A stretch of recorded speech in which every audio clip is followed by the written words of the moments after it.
ওয়াসাল্লাম বলেন, যে জনপদের মধ্যে 5টি অপরাধ দেখা দিবে, যে জনপদের মধ্যে 5টি পাপ কাজ হবে, আল্লাহ রাসূল সাল্লাল্লাহু আলাইহি ওয়াসাল্লাম বলেন, ওই জনপদে মহান আল্লাহ তাআলা 5টি গজব নাযিল করেন।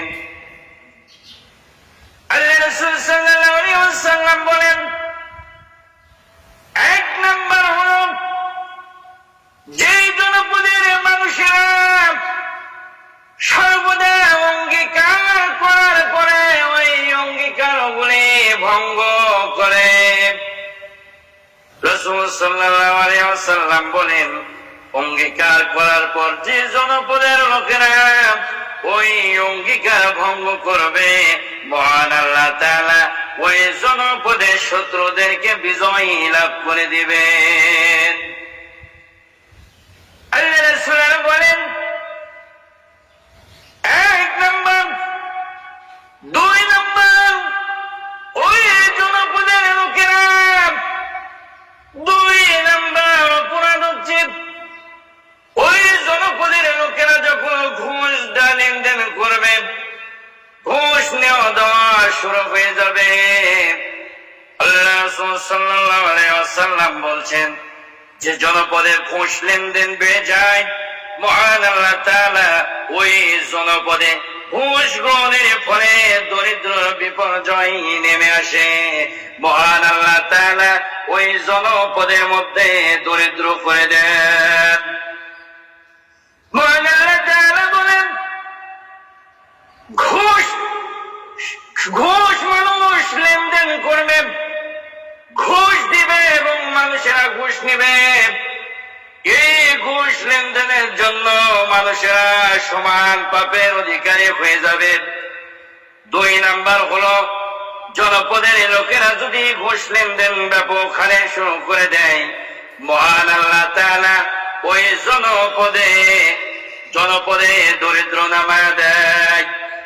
বর্তমান সমাজ রাষ্ট্র বিশ্বে বারবার করে চোখ মেলে দেখালে ঘুষের প্রভাব এমনভাবে বেড়ে যায়, ঘুষ এতটাই বেড়ে যায়, এমন অপরাধের মধ্যে মানুষেরা জড়ায়া যায়, মানুষেরা নিষ্পণকে চিনে না। এই ঘুষের কাছে মানুষেরা নত হয়ে যায়।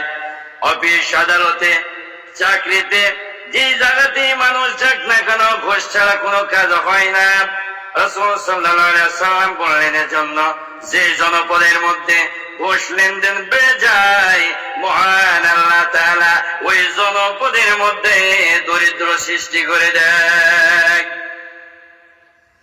রাসূল সাল্লাল্লাহু আলাইহি ওয়াসাল্লাম বলেন, 3 নাম্বার হলো, যে জাতি ব্যভিচারের সাথে জিনার সাথে লিপ্ত হয়ে যায়, আল্লাহ রাসূল সাল্লাল্লাহু আলাইহি ওয়াসাল্লাম বললেন, যে জাতি ব্যভিচারের সাথে লিপ্ত হয়ে যায়, জিনার সাথে লিপ্ত হয়ে যায়, মহান আল্লাহ তাআলা ওই জনপদে মৃত্যুর আযাব নাযিল করে দেয়।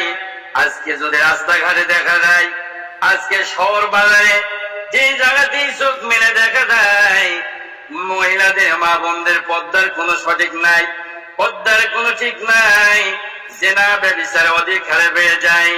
এজন্য আল্লাহ রাসূল সাল্লাল্লাহু আলাইহি ওয়াসাল্লাম বললেন, ওই জনপদে মৃত্যুর আযাব মহান আল্লাহ তাআলা নাযিল করে দেন। রাসূল সাল্লাল্লাহু আলাইহি ওয়াসাল্লাম বলেন, 4 নাম্বার,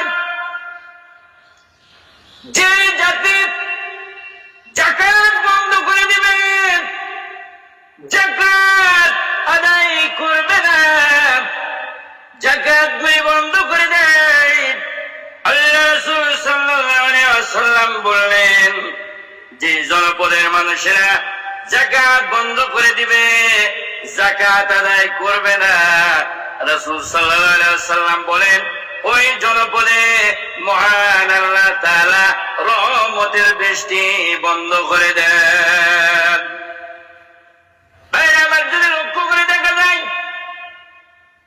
আজকে যদি লক্ষ্য করে দেখা যায় রহমতের বৃষ্টি তো পাওয়া যায় না, আল্লাহ রহমতের বৃষ্টি তো দেন নাই। যখন বৃষ্টির প্রয়োজন হয়ে যায় আমাদের বৃষ্টি হয় না।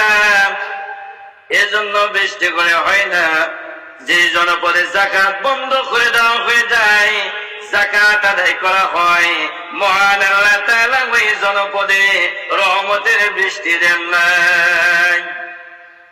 5 নম্বর, রাসূল সাল্লাল্লাহু আলাইহি ওয়াসাল্লাম বলেন, যে জনপদের মানুষেরা পরিমাপে কারচুপি করে, যেই জনপদের লোকেরা ওজনে কম দেয়, ওজনে সঠিক দেয় না, রাসূল সাল্লাল্লাহু আলাইহি ওয়াসাল্লাম বললেন ওই জনপদে মহান আল্লাহ তাআলা দুর্ভিক্ষ দিয়ে দেয়। আমার ভাইরা যদি আজকে লক্ষ্য করে দেখা যায় আমাদের সমাজ রাষ্ট্রে দুর্ভিক্ষ হওয়ার কারণ হলো কারচুপি। ওজন দিলে সঠিক দেয় না, আবার ওজনের এতটাই কম বেশি হয়ে যায়, ওজন তো কম বেশি হয়ে যায়। রাসূল সাল্লাল্লাহু আলাইহি ওয়াসাল্লাম বললেন যে জনপদে মানুষেরা ওজনে সঠিক মাপ দেয় না, মহান আল্লাহ তাআলা ওই জনপদে দুর্ভিক্ষ দিয়ে দেয়।